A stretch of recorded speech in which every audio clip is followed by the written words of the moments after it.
Think and Grow Rich, one of the first true self-help books, was published in 1937. Since then, over 85,000 self-help books have been written. Almost every American has either heard of self-help or practiced some form of it. But why aren't we any better off? If self-help works as well as they say, why does nothing seem to change?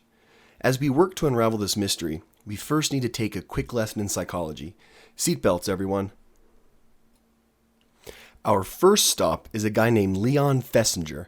Kind of a boring guy. I mean, he is a psychologist after all. But in 1954, he coined something called social comparison theory. There's a lot to unpack, but we'll be focusing on just two parts: upward comparisons and downward comparisons. Upward comparisons are when we compare ourselves to someone who's better than us in a specific thing. Think ability to score free throws, how heavy your bench press is, how nice your car is, whatever. When we do this, we don't compare ourselves to the best of the best. If I just started practicing free throws, I'm not really going to compare myself with Steph Curry, but usually someone who's just only a little bit better than me. This is a two-edged sword, however. If I'm already motivated and I compare myself with someone better, it can continue to motivate me to push harder, to get better, to keep improving. However, if I keep comparing myself with someone much better than me, I keep comparing myself with Steph Curry's free throw percentage as I miss another shot, or if I wasn't that motivated to begin with, I finally decide to go to the gym and see a guy posing in the mirror while looking at me, then it actually makes me want to quit. Next, downward comparisons. These are when you compare yourself with someone below you in something so you can actually feel better about your situation. And that's actually pretty much it. If you have a Ferrari and you go driving around town and you see a guy in a Mustang, you may think, oh man, too bad he can only afford a Mustang.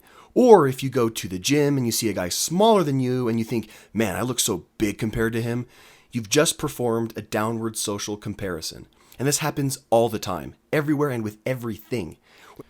Whether you realize it or not, you're always comparing yourself with someone worse off just to see how well off you really are. Now that we've learned lesson 1, it's time to travel back even farther in history, back to 1899 in Thorstein Veblen. So, Thorstein Veblen coins the concept of conspicuous consumption.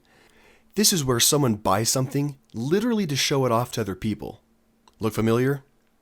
But why? A lot of it has to do with, social comparisons. We work to be richer, to look more fashionable, be cooler overall. So when you get something, that sort of proves you've reached a new social comparison level, you show it off for downward social comparisons. Other people see it, do upward social comparisons with you, and then think that those things prove they've made it also, and the cycle perpetuates. Want to know the punchline? The people who are actually rich, usually, don't do these things. Their upward and downward social comparisons are totally different. Elon Musk flexing on Jeff Bezos with a Lamborghini or a Supreme shirt isn't going to do much. So, Guy A flexes on Guy B with his new car because they both think that's what rich people do. Guy B then tries to get that same car to prove he's as rich and cool as Guy A because they both think that's what rich people do. And when there's a system to be exploited, we're going to see people faking it. Think of that person posing in front of a Lambo that isn't theirs, or buying fake Gucci, or saying they've been to Bora Bora when they haven't. They need to pretend because they feel like they have to be cool too. Now you, a normal person, you see this success all around you, and guess what? You feel bad. Everyone around you is successful but you. And you know what makes this worse? Nowadays, every week, every day, every hour, you're bombarded with upward social comparisons. Think about it. Instagram shows images of better people. TikTok shows funnier and more famous people. LinkedIn shows more successful people. Even Glassdoor can show that everyone else in the company is making more than you. Every time you open your favorite social media, you are forced to see people that are better off than you, even if they aren't. Remember, what happens when you're not already motivated? You want to give up. You feel worse. That video of a happy couple in Hawaii is something you just can't get. So why try? So, you feel bad about yourself. Everyone is better than you. Enter self-help. They say you'll feel better, that you'll live a more fulfilled life. But what's the problem? Now, the world of self-help is so large and covers so many things that I'm going to have to make some generalizations, or we'd be here all day. Self-help usually focuses on emotions. Feel more happy, feel good, feel better, feel. But what's wrong with that? Emotions go away. All right, now just one more lesson in psychology. This is called the hedonic treadmill. Think of it like this. Think of your favorite food. Mine is ribs and chocolate cake. So in the beginning, it tastes great. However, as you begin to eat more and more, each successive bite of food is not as good as the last one. Each mouthful begins to feel less and less special. Make sense? Let's think of it a different way. Think like you're lying on a warm beach in Hawaii. It's fun, but eventually it kind of gets boring. But people said this is the pinnacle of happiness. Everyone shows videos of themselves on Hawaii. Why is it not as fun now as it used to be? All right, last example. Imagine that you are always happy. In the beginning, it feels different, special. You feel great. However, your body becomes accustomed to it. And even though you're still happy, now it begins to feel more normal and unspecial. Eventually, you'll feel exactly the same as you used to be, even though you're technically better off. You just can't feel the difference anymore. See the problem now? You can't always feel happy. In fact, you need to feel bad at times so you can experience the good. If you didn't have problems, you wouldn't be able to appreciate when you feel good. So, you start self-help, but then eventually you stop feeling as good. You don't always feel that great. You feel good for a while, and then it feels kind of like you're back where you started. It's precisely because you become accustomed to this new level. Better now feels mundane. So, it seems like it doesn't work. And it's because they prey on your desire to always feel good when you can't. They're selling you a dream that isn't even physically possible. Because your body gets accustomed, you realize that you need that feel-good fix. Because the last thing obviously didn't work, then it must be something more specific. Instead of the book you just read, Think Happy Thoughts, you decide to read this new book, The 10 Happy Thoughts You Should Tell Yourself Before Bedtime, and then the cycle repeats. Then you read The 5 Happy Thoughts You Should Stop Thinking Before Bed, and the 3 Angry Thoughts You Should Think While Showering with Cold Water. Each time you realize you feel the same as you used to. And so, you either continue down the rabbit hole, or you eventually decide to give up. Well, that sucks. Sounds like there's no way out. If we're destined to live a life of monotony sprinkled with momentary distractions of endorphins and dopamine, then what's the point? It kind of sounded nicer just kind of thinking it was another book you had to buy, another course you had to read, another seminar you had to go to. But now that you've kind of learned the truth, you can't really go back, can you? Self-help fails because they don't tell you how the world really is. If so, people wouldn't buy their books or seminars. If they said that there really wasn't a way to be in a constant state of happiness, then they'd lose out on pretty much the entire industry.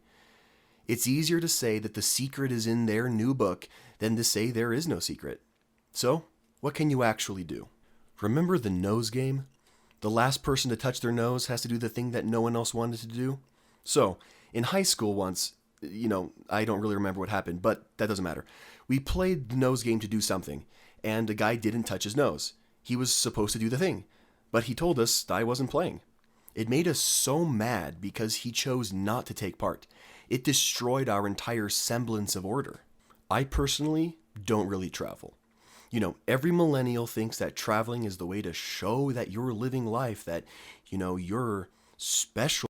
But I've kind of stopped seeing it that way. Now, don't get me wrong, I do like traveling as much as everyone else, but I choose not to. In fact, I actually kind of look down on people that travel all the time. Your travel photos don't faze me. I no longer play that game. Think about it. Wealth, house, cars, friends, large following. Stop playing the game. Get off social media. You have to realize that it just doesn't matter.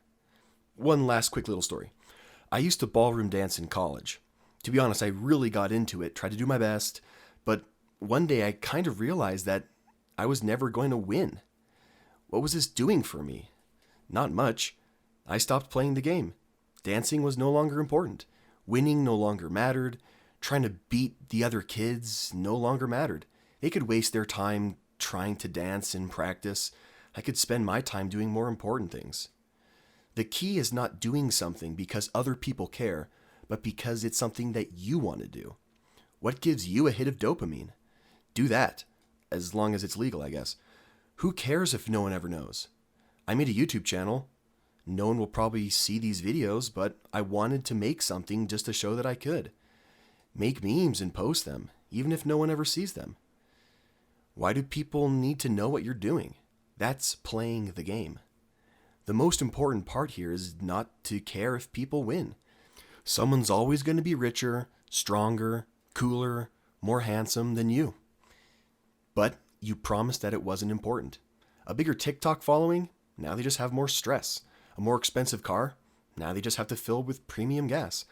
My '98 Ford Explorer is just fine. You can't impress me with your car. You can't make me play. Now, to your other choice. Do something and do it well. Make goals, learn skills, win. I stopped dancing competitively so I could lift weights competitively. It's something I love, something I'm not completely terrible at.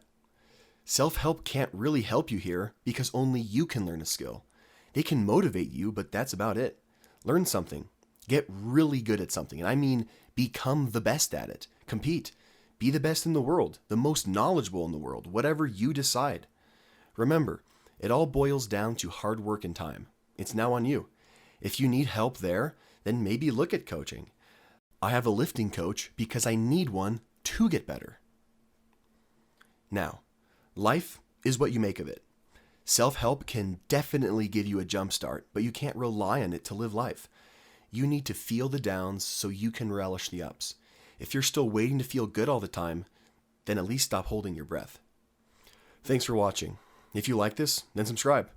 I know I'm a new channel, but I kind of wanted to create content that's always been in my head. I just needed a place to put it into the real world. Always, please bear with me. Things look better in my head, and so it always feels terrible when I actually make something. It just doesn't live up to what I was hoping for. So, if I make more videos, then hopefully they'll always look a little bit nicer than they did last time.